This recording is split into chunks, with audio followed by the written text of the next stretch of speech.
you get the impression that the left has been just stealing money from the government for years.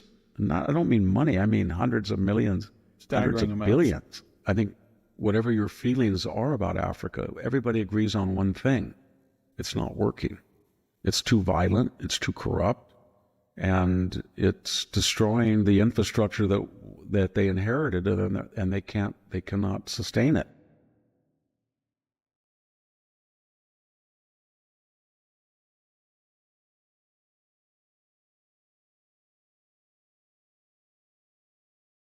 Hello, ladies. Hello, gentlemen. I'm laughing because Victor's telling jokes.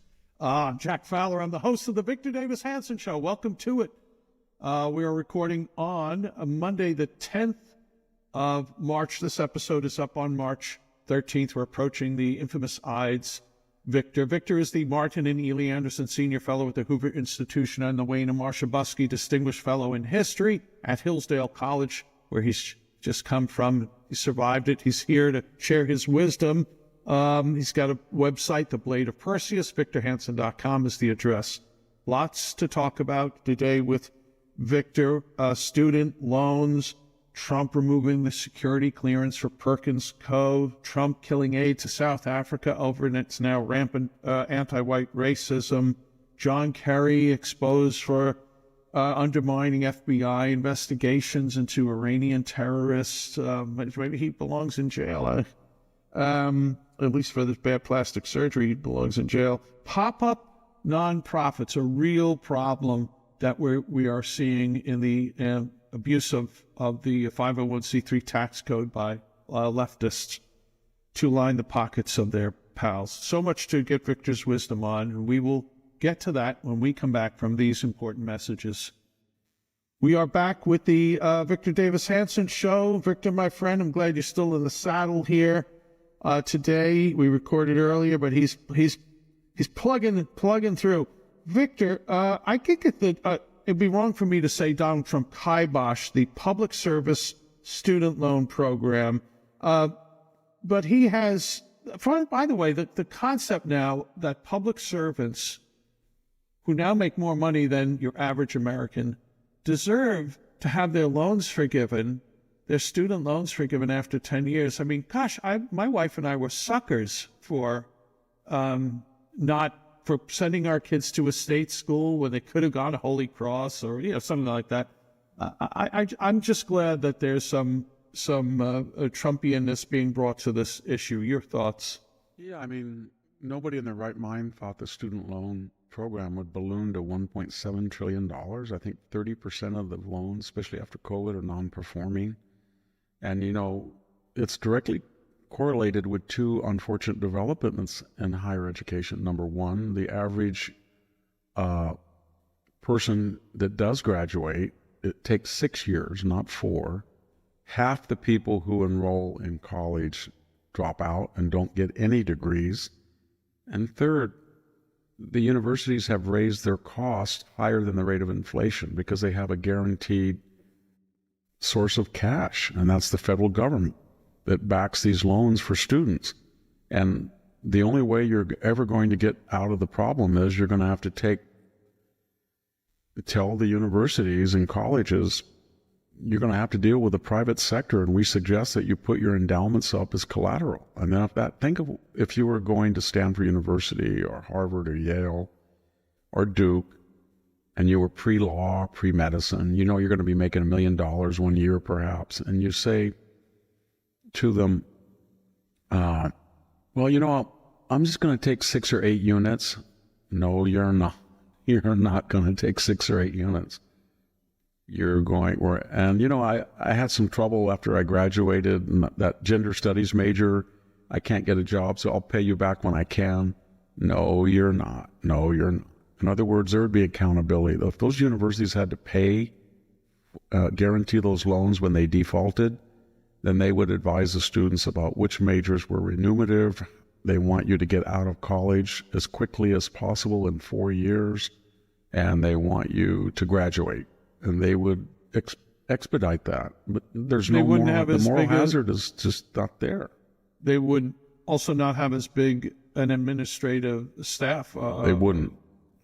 I don't know what the Wall Street Journal defined as administrators, but not long ago they said there were 16,000 graduate students and undergraduate at Stanford and 15,000 administrative staff people, one for one.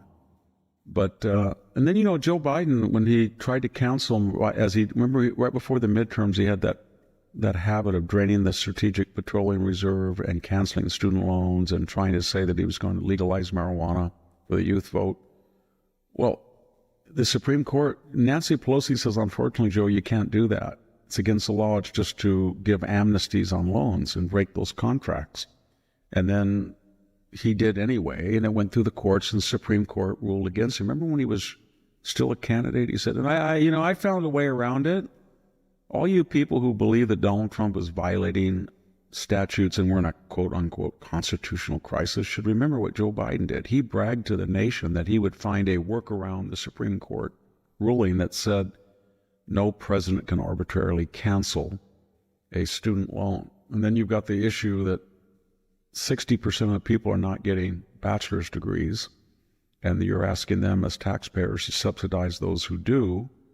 And there's an increasing cultural divide between people who are in school, in the universities, and people who are not. And the old argument for universities is with the general education program, the people who leave the universities are better educated, better read, more enlightened citizens that take their citizenship more seriously. No. I think everybody realizes that if you're 25 and you've been a master electrician for 3 years, or you're a plumber, you know more about the world than somebody that's out at Columbia University screaming and yelling in pro-Hamas fashion. That's a caricature, but the real world teaches people much better. The university is not this university of the 1950s and early 60s, and it's really hard to justify the number of people that are in college because these courses are not there. They're not reading Shakespeare in Shakespeare courses. They're not reading English literature. They're not reading history. They're not doing it. The course titles may remain the same. You're not learning Greek and...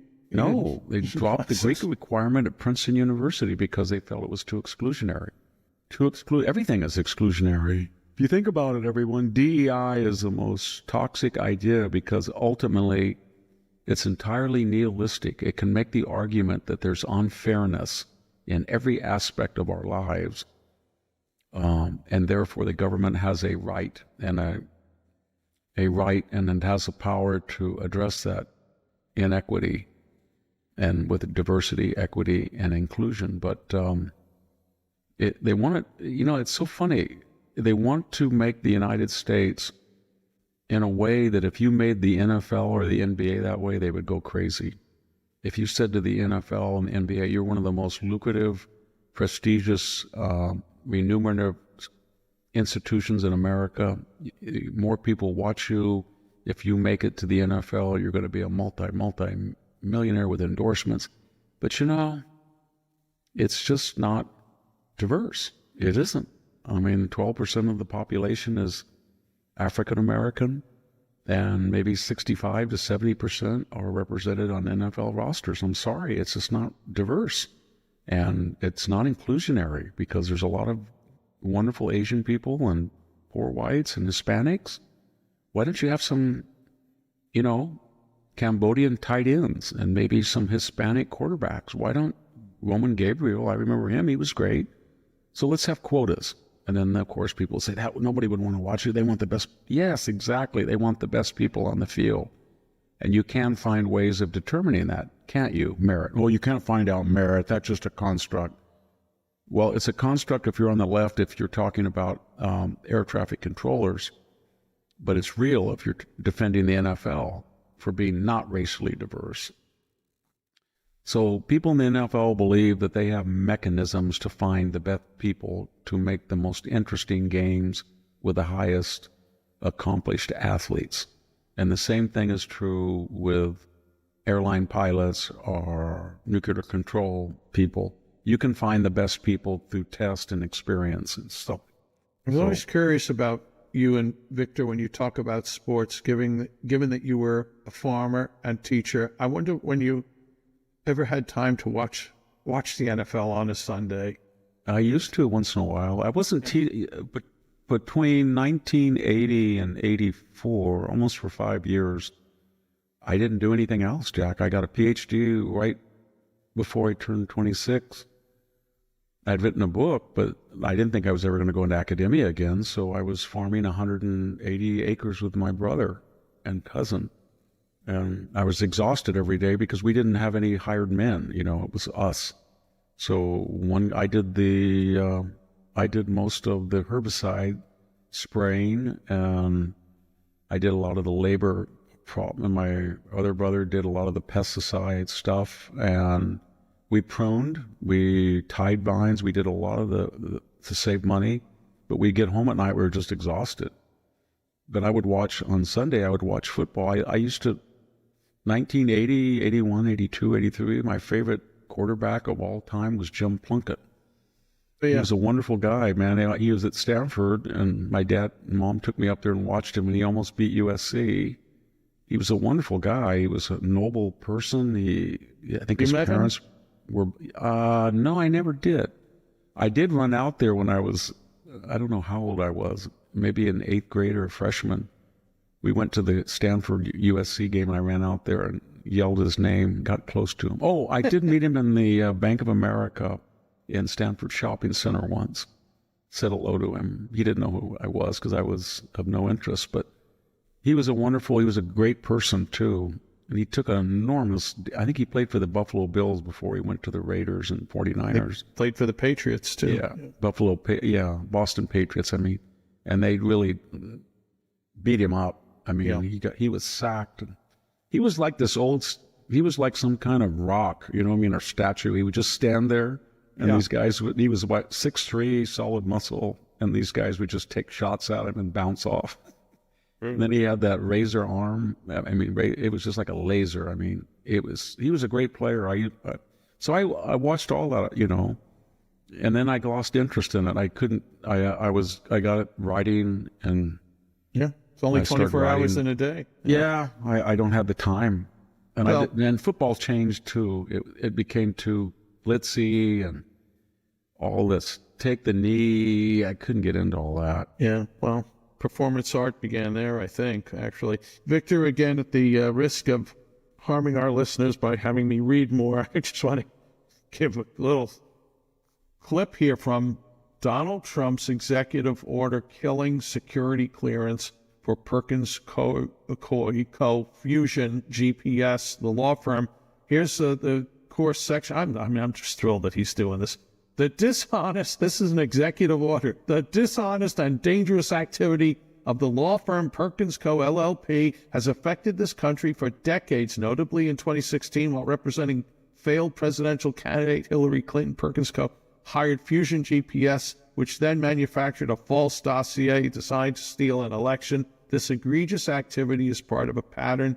Perkins Co. has worked with activist donors, including George Soros, to judicially overturn popular, necessary, and democratically enacted election laws, including those requiring voter identification. In one such case, a court was forced to sanction Perkins Co.'s attorneys for an unethical lack of candor before the court. Victor, there's plenty more in this executive order, but Donald Trump has kneecapped security clearance for this firm, and security clearance is pretty damn important for big Washington law firms. Yeah, I don't understand it, why they get any at all. They're kind of dumping grounds for rotating top military with law degrees or diplomats with law degrees. They go back out there and then they go on television, or they bat their eyes and say, my sources tell me, or I have inside knowledge, because they have security clearances.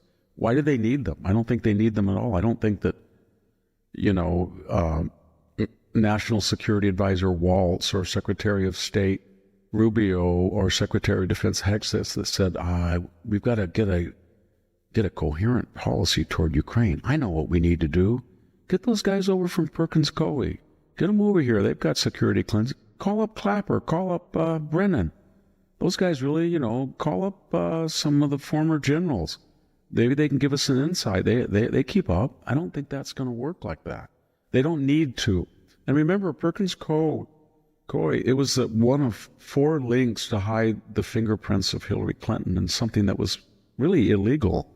It's against the law for a presidential candidate to pay money to a foreign national to work as in their campaign.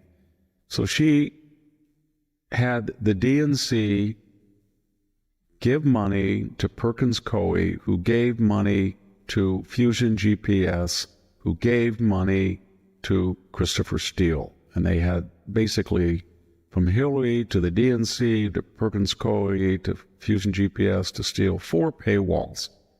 And it was all to hide Hillary Clinton's connection with the Russian collusion farce and the dossier farce. And the irony was he was also being paid at the same time to be a informant for the FBI under James Comey. So I'm glad that he's doing this. I wish they would lift a lot more of these security clearances. They're too promiscuous. And you just go into these cable TV shows and listen to these people start to pontificate, and and they'll give you some kind of indication that they have sources, and you're supposed to understand it's from a security clearance. And we have too many of them out there. We need to really restrict the flow of knowledge. So the more that he can deny these to all sorts of people, especially if they have interfered in an election as they did. Everybody said, election denialism. No, it was election interferism interfering in 2016. And we forget about that Hillary Clinton hired a foreign national to try to warp the election. And in 2020, according to Molly Ball in her Time magazine, February 2021 essay, that's exactly what they did again. They interfered in an election. They had Mark Zuckerberg give $419 million. They modulated the protests on the street. She said that they censored misinformation and disinformation. That was a code word for the FBI partnering with Twitter to suppress information to voters. So there's been too much of that, and they need to clean it up. That's what Trump is doing. Right. But there's not only, I think, what he did in this, it's that he did it. If a typical, let's say even good Republican conservative had run for president and been elected, this wouldn't have happened. Only Trump would do this. No, if it had, let's say if they did it to Mitt Romney, remember how Candy Crawley tried to rig that debate when he was trying to argue? She did try. She did. Yeah, she did. Yeah. And then she said, "No, you're wrong. You're wrong.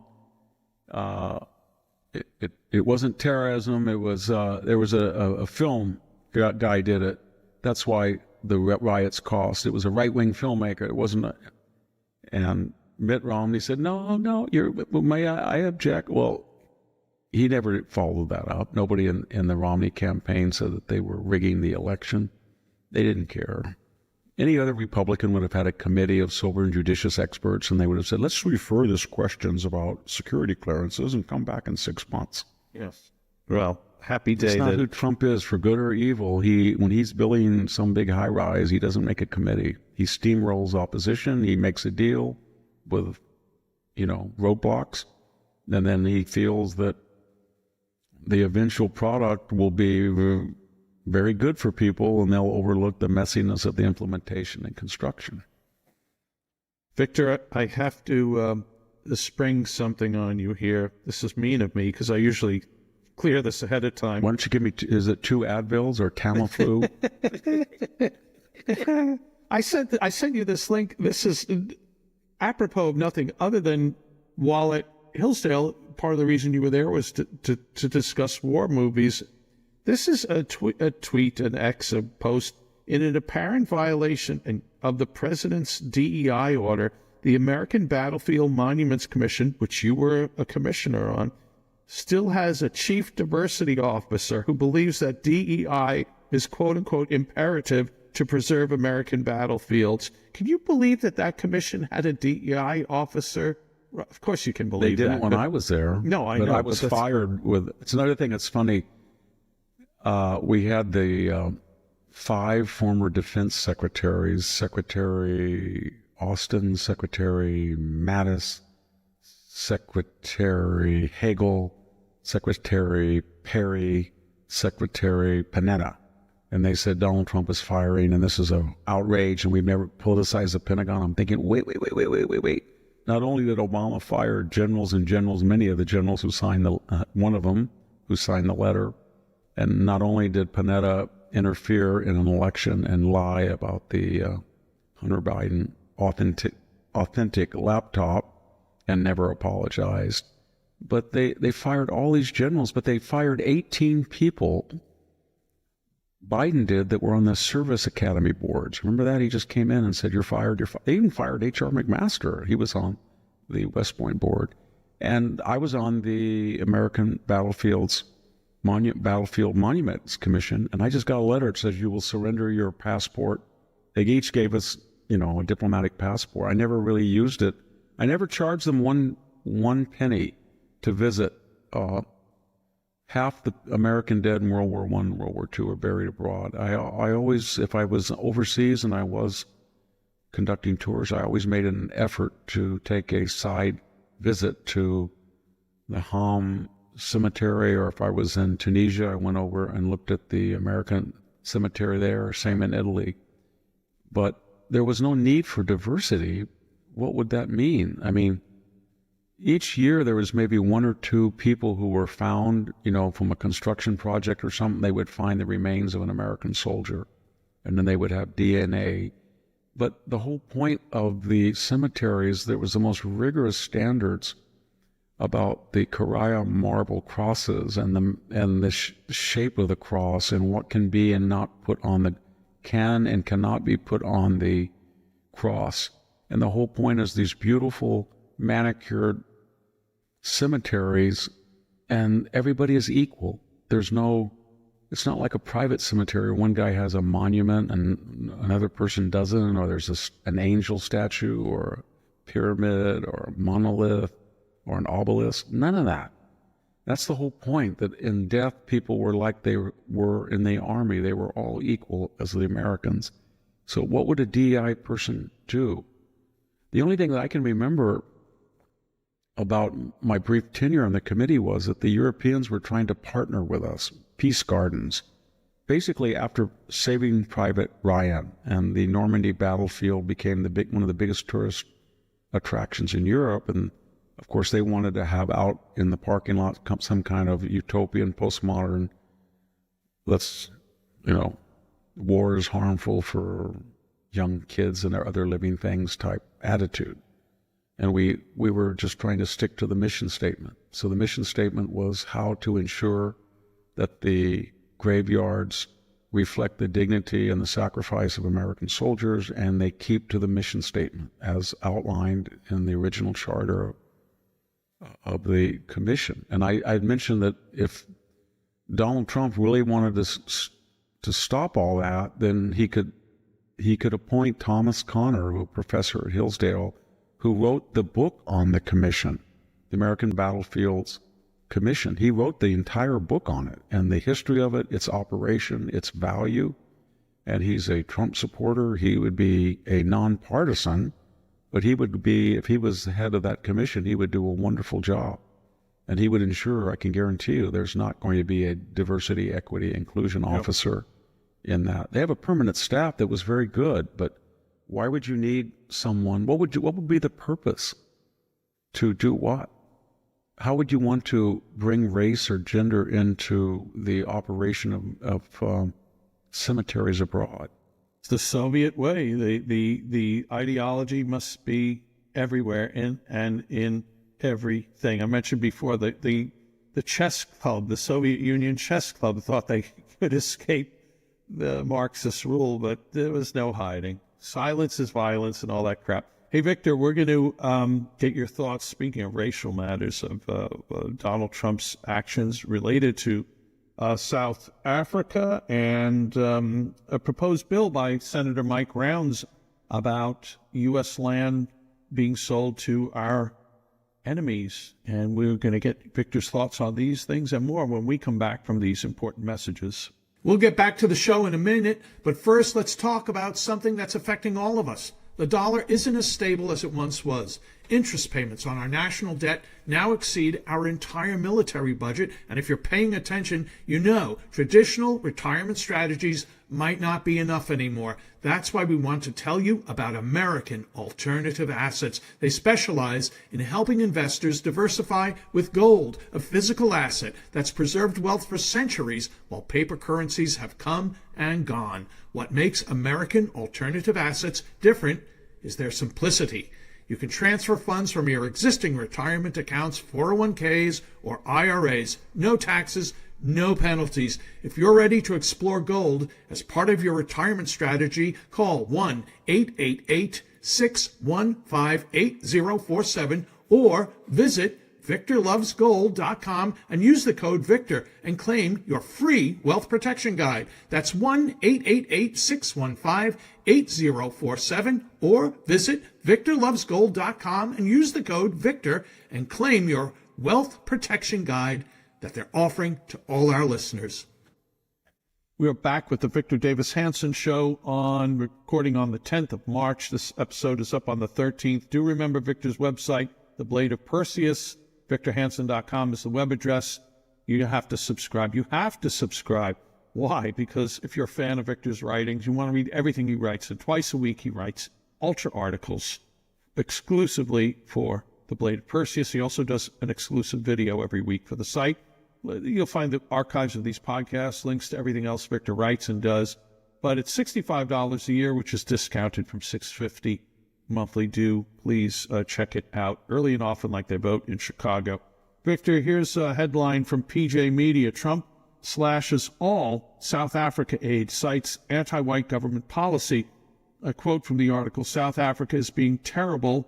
This is Donald Trump's post from Donald Trump on social media. South Africa is being terrible, plus to longtime farmers in that country. They are confiscating their land and farms, and much worse than that. A bad place to be right now, and we are stopping all federal funding. To go a step further, any farmer with family, ! From South Africa seeking to flee that country for reasons of safety will be invited into the United States of America with a rapid pathway to citizenship. This process will begin immediately! There are lots of all caps in this from Donald Trump on Truth. This is a Truth Social post. Yeah, Victor, the wheels are coming off the bus there. It was inevitable, but because the government it's a Marxist government, and the one thing I don't understand is they have I understand that you had to end apartheid, and that was a good thing that it ended, and I understand Rhodesia that became Zimbabwe, but what they did in Rhodesia, Zimbabwe, was they destroyed one of the most productive per acre farming regimens in the world. And it was a big exporter of food, and it was an anchor of all of Africa. And they destroyed it by driving out all of the British farmers without compensation and harassing them and shooting them.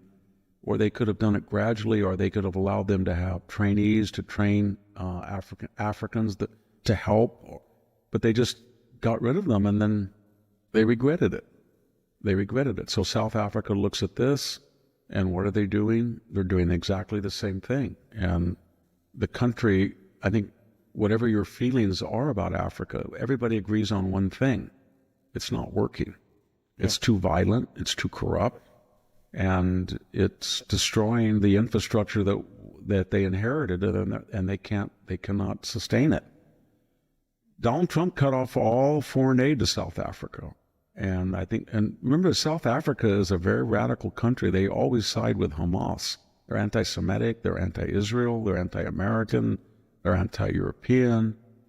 They're a very wealthy country, and it's probably the most corrupt country in the world. And but when he says some of these people have been in South Africa since the 17th century, 18th century. So they feel that they would like to stay, and even though they're only they used to be 20% of the so-called white Boers and British. I think most of the British South Africans have left, but he's getting a lot of criticism for that by welcoming in people from South Africa.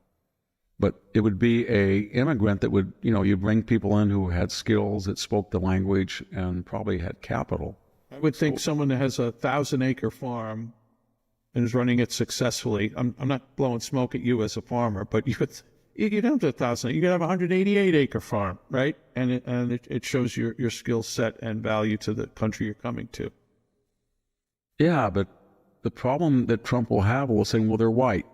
You got to remember how the left thinks. The left thinks if 85% of all immigration, legal and illegal, is non-white, that's normal.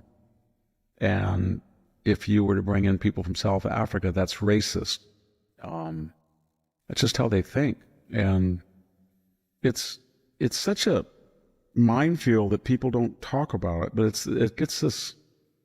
It's not so much about race, it's the system. The British came in there and they had that horrific Boer War with the Boers, the early Dutch, and then they had a peace, and apartheid was sort of a late phenomenon in the 30s and 40s and 50s. But my point is that they had this system of free market capitalism, a judiciary, constitutional government, and it was racist because they didn't let other people fully participate. Had they earlier done it very gradually and trained people, it might have avoided this. But nevertheless, it was a hot spot during the Cold War, so you had a lot of communist influence that were using race to make sure that South Africa was a revolutionary society on the part of the Soviet sphere, et cetera, et cetera. But why do these people who were killing the white farmers and confiscating the farm, do they ever just take a minute, second, and say, why are their farms working and why are they so productive? Why, and what can we do to make sure that all the farms follow in that vein? What is the protocol? Is it capitalism? Is it the rule of law? Is it an independent judiciary? Is it a meritocracy? But whatever it is, we've got to emulate it because it produces more food and it cuts down on disease and starvation. But they don't think like that. They don't. And that's when I'd never understood the squad when Omar said that she came here and she thought it was dirty or so. She remember that? She said something to her father and she thought that homeless people and it wasn't that great a place. And then, this is a person who allegedly married her brother to circumvent immigration law. But she's been very critical of European colonialism and so-called white privilege and all of that. But just think away the racial compound and look at the culture. Why did they want to come here? They meaning people who were not born in the United States. Why do we have 50 million of them who were not born in the United States? What's the attraction? Why did these 12 million people want to leave their own families, their lifelong homes? Venezuela, Bolivia, Taiwan, China, mainland China, Taiwan, South Korea. What was it about this country that drew them here? And why do some people, when they come here, attack the system as racist and the people who created it as racist when they want a part of its fruition? I don't understand that. When Obrador said, I think it's a beautiful thing, 40 million Mexicans have come. Well, why didn't 40 million Americans come to Mexico? Well, Victor, we have another agricultural-related question to raise with you, but I'm going to spring something else on you. I forgot to mention this in advance. Hunter Biden's withdrawn his lawsuit about the laptop and all the excuses. Poor Hunter. I know. I wanted our listeners to feel your expression of pity. I felt terrible about it. What did he say? Did he sell 27 paintings? For like when 55. when Daddy was president. Yeah, but then it was so unfair because he was doing such a great job. He was selling them based on his wonderful talent, getting 50-something thousand. And then all of a sudden it stopped because of Donald Trump, the right, MAGA, they were mean to him. Or did it have something to do with his father was no longer president? And then we learned that the little gallery that said, well, there's going to be a paywall, nobody will know who buys these and there won't be any. That was a complete lie. That the head of the gallery has basically confessed that every single person who bought a painting of Hunter's was known to Hunter Biden and therefore to the Biden family. And that was the only thing. And then he's poor. He had his memoir. Remember he said he sold 4,000 copies? 4,000 copies is not a lot of copies. He was expecting a lot more income from. And then it went book. down to just 1,500. So he had to drop his lawsuit. He can't sue is it the computer person that? Yeah. Yeah, The that Delaware poor guy. guy. He wanted Yeah. to harass that person, and he was getting all this money. And I think what happened to his sugar daddy friend that pays all his bill? I guess he doesn't see any utility. He was renting a home, and he says that it was burned. I don't think it was burned, but it suffered smoke damage. Here you have a person who's on the wrong side of 50, and he's probably made in his life, he's grifted or leveraged at least 20 or 30 million bucks. And where that money went, I don't know. I don't know how you can take that amount of money. You divide it among the family members. But still, he must have had 5 or 6 or 8 million. Did it all go up his nose? Did it go for prostitutes? Did it go for travel? I don't know. Divorce? Yep.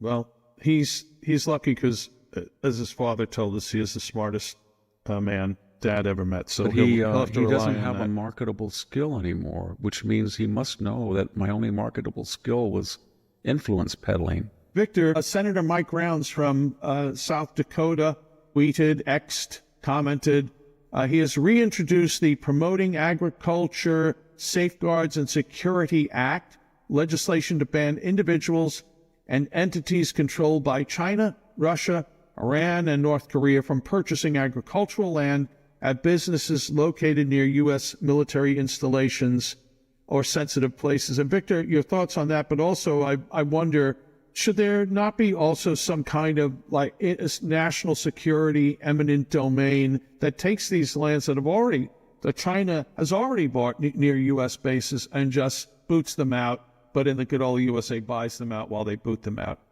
Gee, you mean we're going to argue whether the communist Chinese can say they've suddenly become farmers and they want to buy a bunch of farmland right next to a Minuteman III missile site or one of our biggest Air Force bases? I mean, that's a no-brainer, right?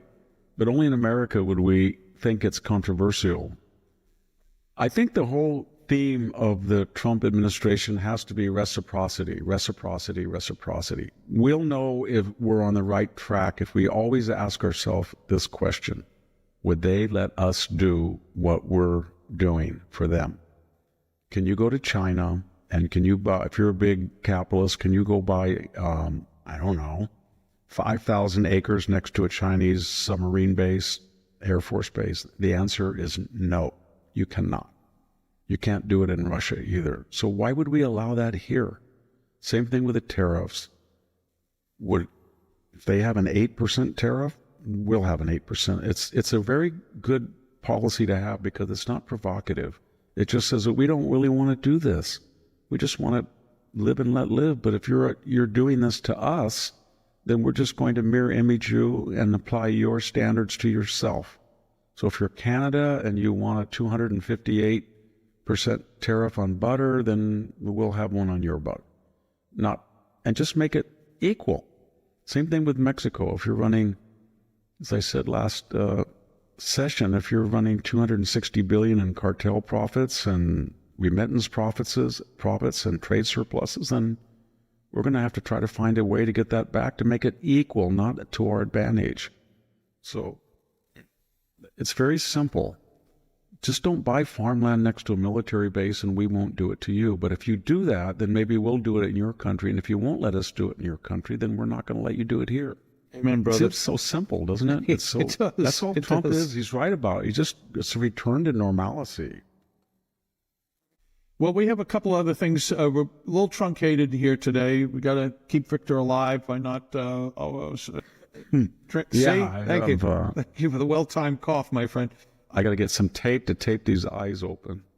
We're going to ask you about John Kerry's hijinks with Iranian terrorists and a scandal of what are called pop-up nonprofits.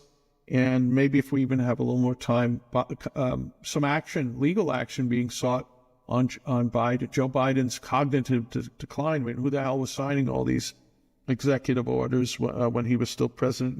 We'll try to get to at least two of those things when we come back from these important messages. We're back with the Victor Davis Hanson show, recording on the 10th of March, and this show's up on Thursday the 13th. Victor, I wrote a note here, wouldn't you want to see John Kerry prosecuted? The headline, Obama Justice Department, John Kerry systematically derailed FBI probe of Iranian terrorists while pursuing nuclear deal. This is according to whistleblowers. I guess we shouldn't be Trump surprised. first administration, you would see pictures of John Kerry meeting with his Iranian foreign counterpart in Paris and places where he was still doing de facto diplomatic work in preparation for the Biden administration, where he became, I guess he was climate czar or something. He really thought in those years that he was going to be secretary of the world, or he was going to be the UN Attorney General, not Secretary General, excuse me, or at least he was going to get a Nobel Prize. And he's always been that way. He's always underperformed. He had these enormous ambitions. I mean, he married a heiress, and then he had some affairs and divorced her. She passed away. And then he married the heir to the widow to the Heinz tomato fortune. After, I think her husband, John Heinz, a senator, was tragically killed. And then he was flying all over the world in his wife's private jets, the company jets, while he was lecturing us about our carbon footprint being too large. But he really wanted to say that he was the person who got the Iran deal ratified and made into real action. And he was willing to do anything with that. And he did. He did anything. And if somebody came to him and said there's Iranian agents in the United States that want to kill a president, he just said, stop it. I don't want anything to get in the way of my ambition and my agenda. He's always been a very selfish person. Victor, you cross paths with a lot of people through life. You never crossed paths with him, did you? No, I had to give a lecture in Boston, though, once, and I wanted to go see where he lived. So I walked, because I thought he was a man of the people. It was one of his many homes. Quite impressive. Yeah, he's... no, I haven't had that wonderful experience yet. There's certain things that I hope I don't have to do before I die. Yeah. One of them is to meet John Kerry. Okay. He lost me when he was testifying about how horrible Americans were in Vietnam, and he kept saying Genghis for Genghis Khan. Worst time. It's the worst. It's the worst atrocities since Genghis Khan. Yeah. Okay, young Kerry, we understand that you're an authentic. John O'Neill, who took him down essentially with those. I've met John O'Neill. I've had dinner next to John. I like John O'Neill. Oh, he's a great guy. He came on a National Review cruise, and then I had him as a speaker on a cruise. Just a real. Remember that debate they did where he just destroyed John Kerry? Yeah. God bless him. Special American. All right, let's get into Biden here, Victor, with his cognitive decline. And the Missouri Attorney General Andrew Bailey has asked the Justice Department to investigate whether White House staffers exploited Joe Biden's cognitive decline and issued far-left orders at the end of his presidency without his knowledge. The premise being, if this indeed happened, then what is the validity of this executive order, that appointment, that what do you call it when you let a murderer off death row? I can't think. I'm given my own cognitive decline. Pardons, presidential pardons, are they legitimate? If Biden himself, if evidence can be found that he actually didn't do it. It became a very important point when we learned that only one of his signatures was unique, that they were all the same and they were done by an auto pen. But it just amplified what Speaker Johnson said when I think one of the last weeks that Biden was in office, he went to see him about canceling liquid natural gas terminals for export in Louisiana, his home state. And Biden said something to the effect, I did? I don't think I did. Yeah, you did. You mean I canceled them? Yes. I canceled these gas terminals? Yes. I don't remember. And he didn't. And so they were just signing things, I suppose. You get little elves that were working in the White House in the elf room. And I think it was like Obama said. You remember that famous clip? They said, all these little Obama fans said, would you like a third term?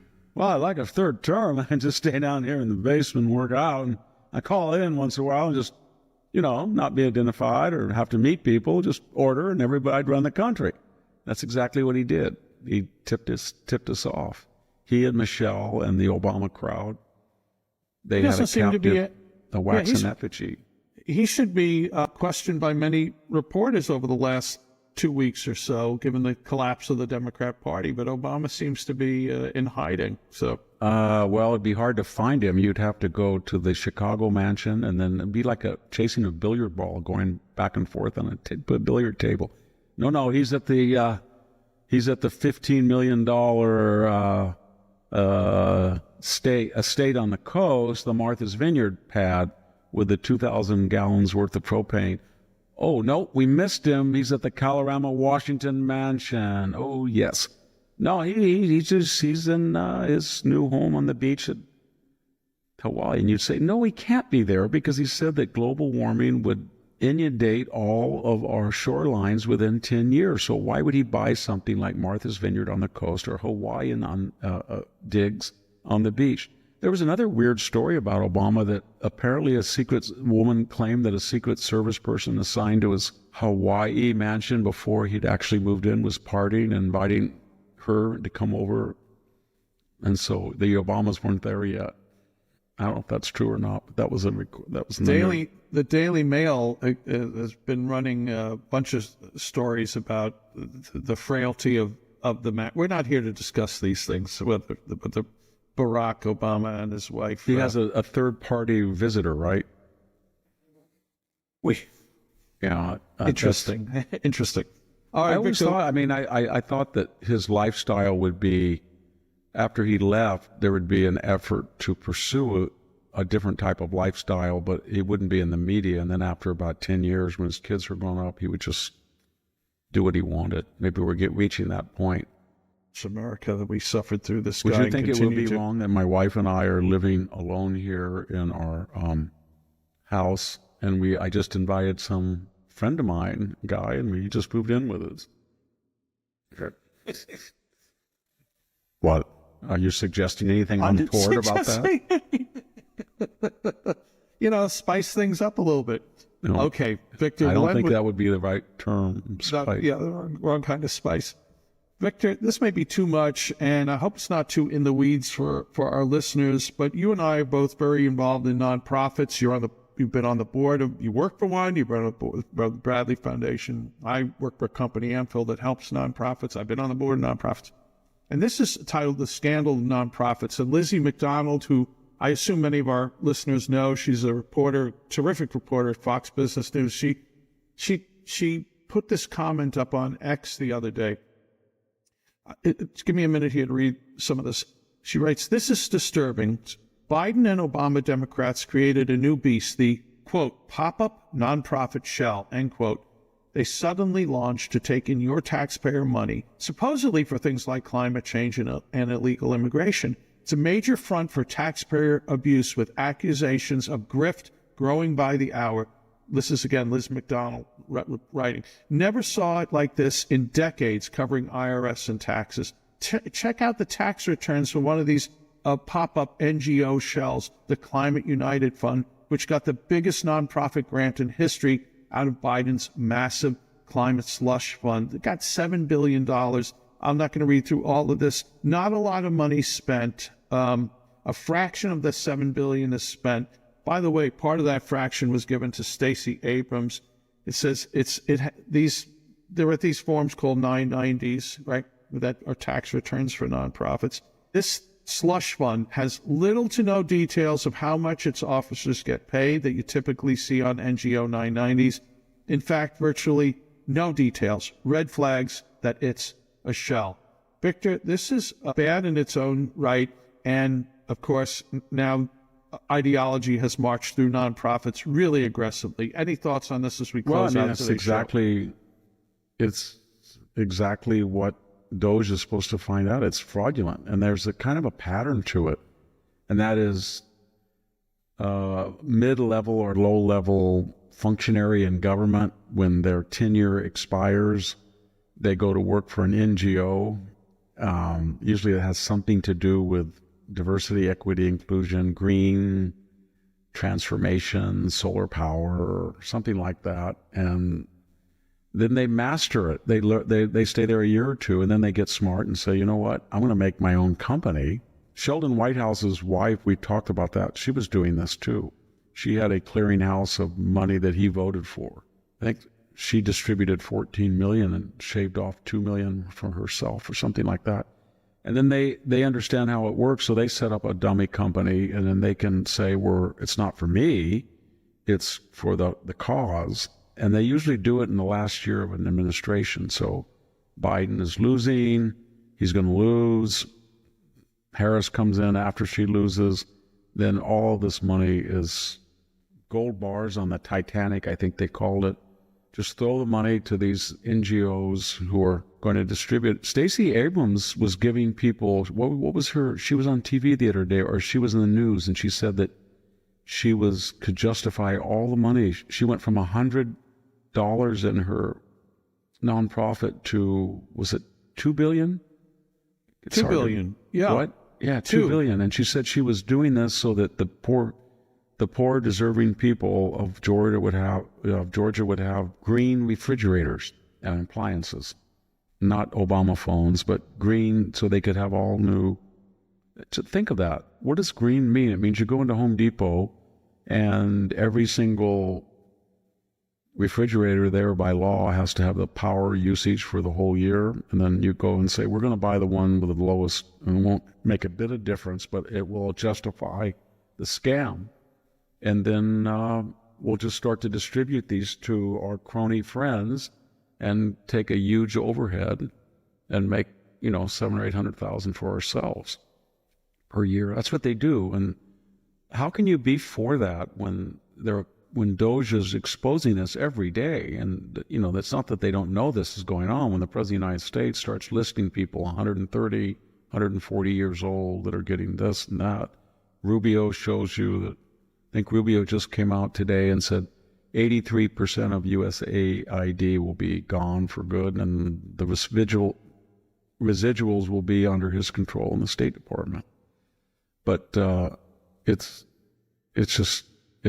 what broke us. And it's so many brilliant political philosophers and political scientists from antiquity on have warned us that once you turn over revenue to unelected bureaucrats that are not accountable, not audited, they expand and become more powerful than elected officials. And you'll never stop it. I don't know if Elon Musk, the left is very worried because they've got a guy who created the first EV viable car and really is synonymous with EVs, and he saved NASA with SpaceX. He reinvented the whole social media with Twitter, and he's got one of the biggest artificial intelligence companies, and then they think he's in charge of cutting this waste, fraud, and abuse. And then they've got Trump, and Trump's basically go to it. He's not going to ankle bite him. And that combo, it really gets them afraid because they're going to find stuff. I think they're just going to keep finding things that are shocking. Yeah. And keep the Democrats off. You get the impression that the left has been just stealing money from the government for years. I don't mean money. I mean hundreds of millions, hundreds of billions. Yeah. And well, I think America has the stomach now to care. From which we discussed on the last show, the polls following Trump's speech to Congress. I mean, Americans are not indifferent to this anymore. So God bless them.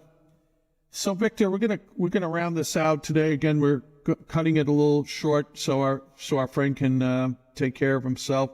And I want to thank our listeners who take the time on Apple to rate the show 0 to 5 stars, and practically everyone is giving Victor 5 stars. Some are actually leaving comments. I'm going to read 2 comments. This first one is titled Colonel USMC Retired. Dr. Hanson's insight, analysis, and commentary is just so spot on. I was privileged to have served for almost 4 decades, including a tour as a professor at the Air War College. And throughout that time, I never encountered academic acumen like his, a true American treasure that should be on the top of each service's visiting lecturer list. And this is signed by DAO 1217. That's pretty cool. And Thank you. one other from Ali_44, titled American Treasure. Victor is an American treasure. Whether he's talking about politics, history, or movies and music, he always tells it like it is. I also love when he reminisces about his father, telling him how great the Swedes and Swedish steel are. It reminds me of my proud Swedish grandmother who lived to be 110. She was the same way. Quote, the Swedes have the biggest brains, she would tell me. They have the most innovative ideas. As an aside, I was wondering if Victor could recommend his favorite Civil War books and authors, as well as what's on deck for his own next book. I think we should bring up the Civil War books on another podcast. That would be a pretty good like to do idea. that. Yeah. The most stylishly written and engaging is Shelby Foote's. There's no footnotes in it, but it's a literary history of the Civil War that was pretty good. And I can go through all of them.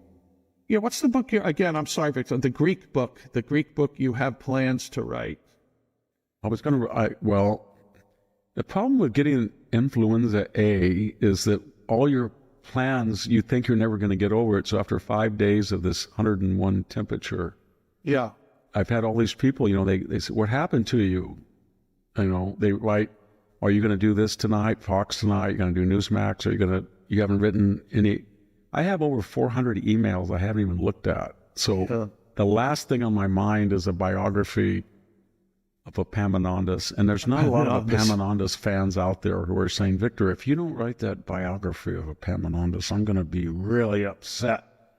So and there's so many classicists out there. I'm sure somebody's writing one anyway. But if I can get this book, another thing is I have a very tight, I just started on it for basic books, The Return of Trump or The Recalibration or whatever the title we've come up with.